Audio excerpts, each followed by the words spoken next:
Welcome back to Any Given Monday. The Korn Ferry graduate uh, episodes continue. We have a little bit different. We have both John VanDerLaan, who just got his PGA Tour card, and his wife Hannah. Guys, thanks for joining us. What does it feel like, John, to be announced as a PGA Tour member? It feels awesome. It's a little wild. It's something that I've worked for a while, and 6 years on the Korn Ferry. Start every year almost being like, man, is it going to happen? But it feels good to actually be a PGA Tour player.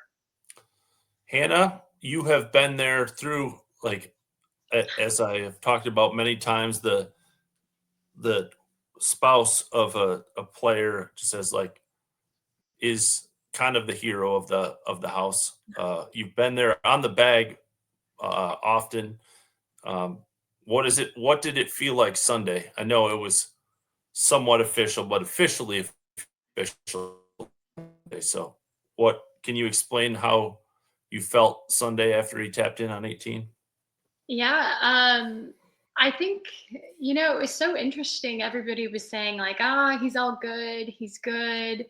He's going to be fine. But, in this life, in this golf life, I feel like until it's over, like, you almost don't want to let yourself feel those emotions because we've seen it in golf so much that you think it's a sure thing or it's a done deal. You work so hard and you're like, okay, like, things are going to come to fruition because we're doing all of the hard work and seeing what he puts in and day out. It's like, okay, like, it's going to happen now. So on 18, when he tapped in, I think I was just finally letting all of the emotions kind of sink in, and honestly was just very proud of him, was just so happy for him. He works so hard. Like, this is everything he's ever wanted and more. And it, he works towards that every single day. So I think, honestly, I was feeling proud, happy, nervous, excited, all of the things. So it was nice to sit with him and our family and just have a drink and kind of take it all in. It was a very cool experience. So The yeah. last time that the three of us talked was under much different circumstances. First event of the year. Uh, you had a back nine lead, John, lost it. It had happened a couple times in your career. You guys, like, first of all, awesome that you gave the interview. But I mean, there's in golf, not just you, John, everyone goes through so many moments like that to get to this moment. And there's very few of these moments. Um, I know it's easy to say you learn from those, but are those moments, do you learn from them? Are you able to pull from them? Or is it like, man, I just played well at the right time this Yeah, time? no, I think I definitely learned from the Bahamas, and maybe more than even some of the ones that I had in the past. Like, I think the lead I had last before Bahamas was in Omaha 2 years ago, maybe.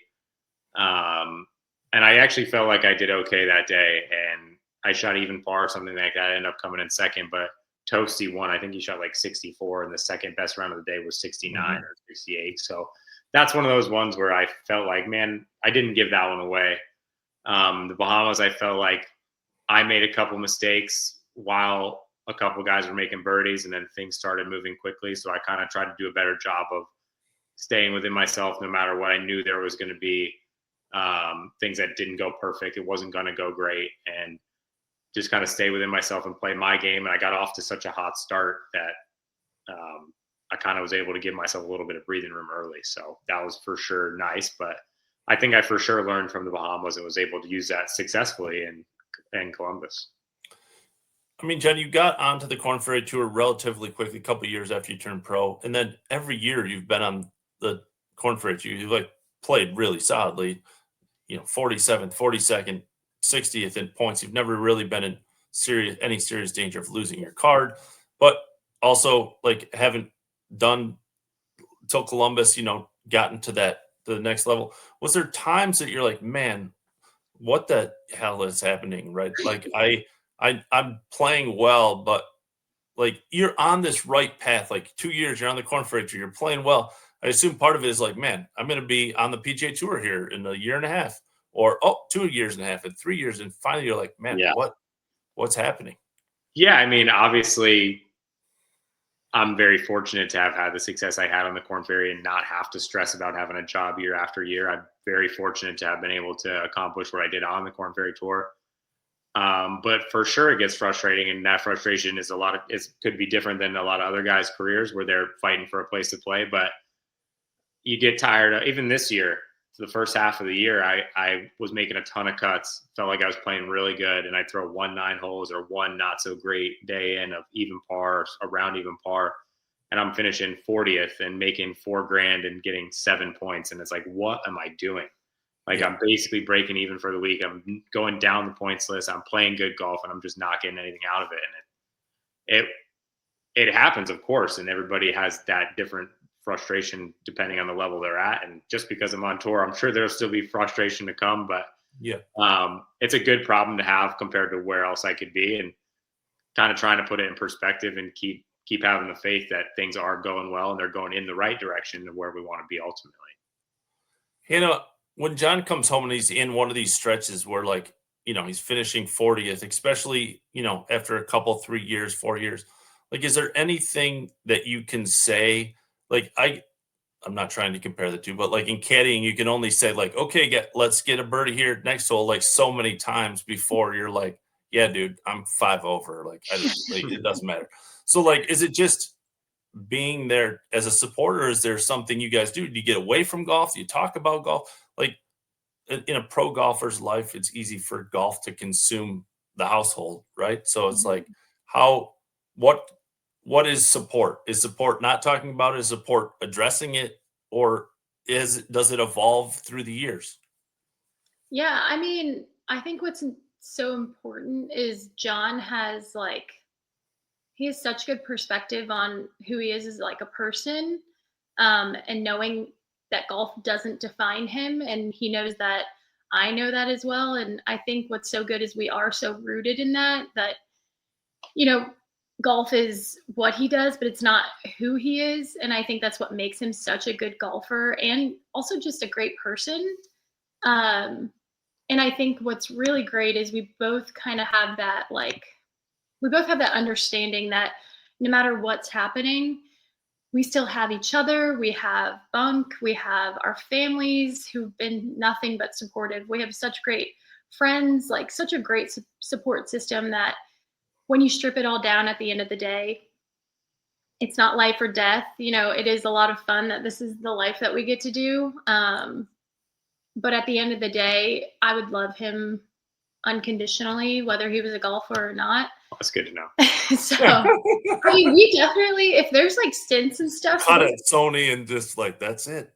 Yeah, no, I'm like, thank goodness, right? But no, we do kind of just tend to have good, honest conversations about it. John's really great in that sense. Like, he's not one of those guys that's like, I can't talk about it. I don't want to say anything. Like, I just need to let it go. He's definitely like the type of person, and even in our marriage, which I feel really blessed in, is not even with golf, just in life in general, when things are tough or there's struggles or adversity, we're really good with the communication and really stripping it down to knowing, like, at the end of the day, we have each other, we've got Bunk, and as long as we've got that, we're good.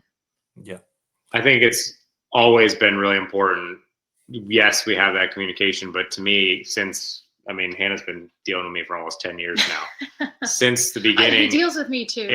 I've always made an emphasis of, like, whether I shoot 62 or 82, I don't want golf to affect life off the golf course. And I do obviously some days that's easier than others. Yeah. Right. But it's important to me to not change who I am because of my golf. And that helps.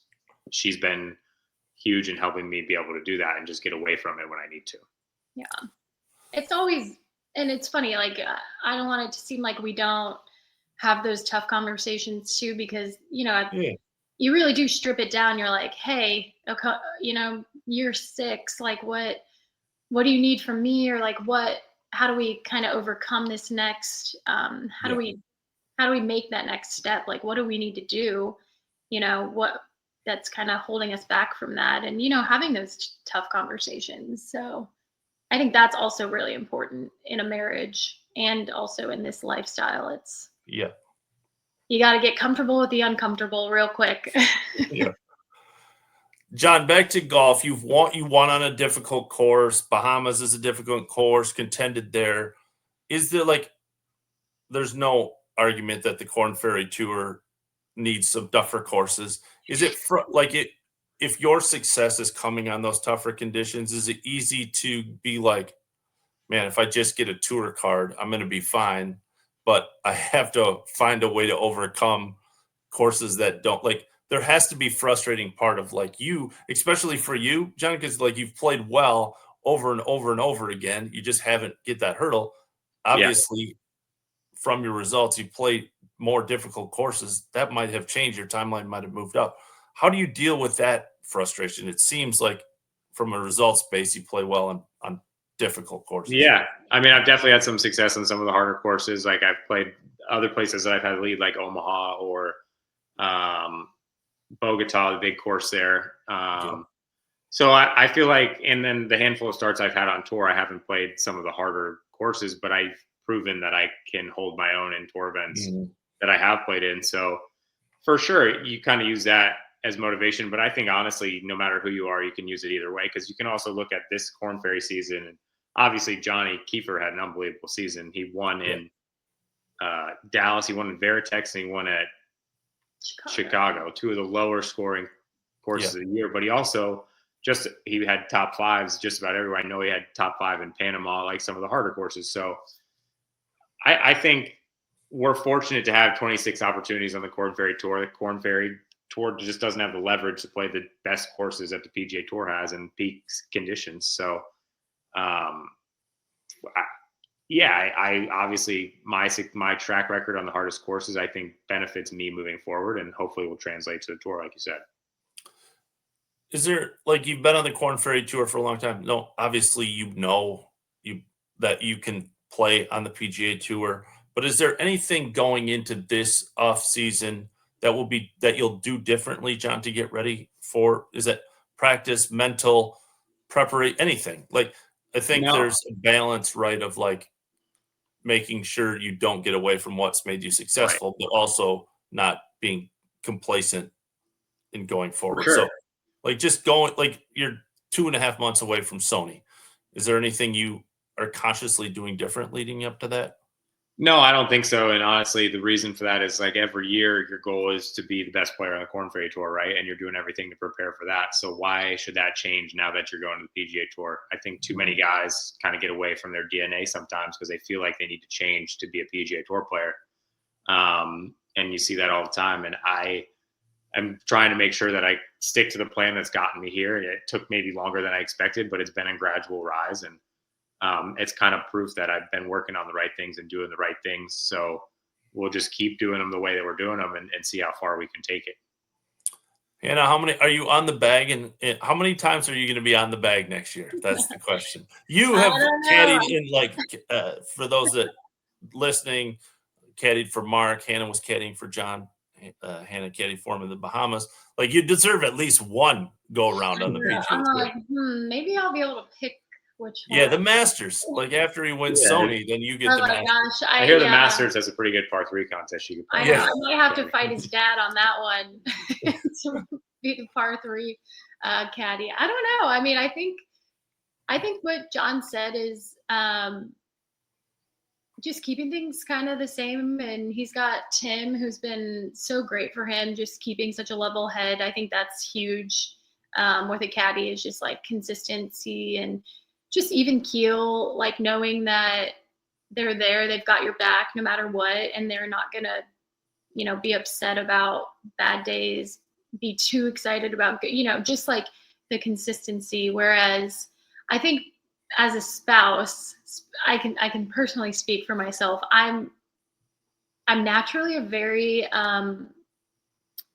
competitive person, playing sports growing up all my life, and when I caddy, it's I have to take a lot of self-restraint not to be let's go on a birdie, or oh, dang it, bogey, that's all right, too into it. So it's always a learning curve for me. I think I've gotten a lot better.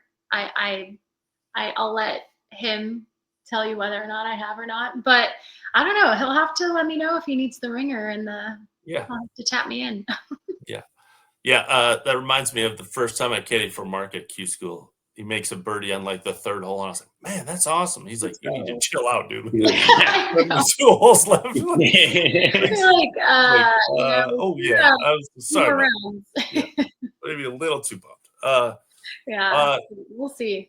John, are you a written down goals type person, or is it just like be as best prepared as you can and whatever happens, happens? Honestly, it fluctuates a little bit. Sometimes I have them written down. I think in the beginning of the year, I'll typically write down a couple like overarching goals, not a ton of goals, and then maybe have little goals here and there throughout the year that aren't written down. But yeah, I mean, always just try to be as prepared as possible. I appreciate the time, guys. You guys have been awesome.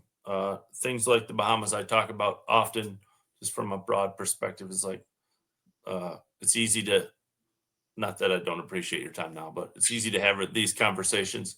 It's not easy to have those, and I appreciate it. It gives it gives fans insight to something we will all, like as me and other fans, will never feel, good or bad. And so I appreciate the time there. Appreciate the time today, and look forward to talking to you after your first PGA Tour win. Sounds good. I Thanks, like Ryan. the sound of that. And Appreciate then it. We'll get Bunk over here. Oh, Yeah. Back to you. Yeah, he's ashamed of it. He's like, yeah, no. He's like, I've had my my debut already. I need a break. yeah. He was on TV sitting at the table when the cards. I Yeah, know. Funny enough, He's were gonna like, need an agent. they were like, well, why don't we have you and Bunker, finish Oh, the that's steam sweet. thing and announce it, and it was really cute. Awesome. Congratulations, guys. Thanks, Ryan. Thanks, Appreciate it. Ryan.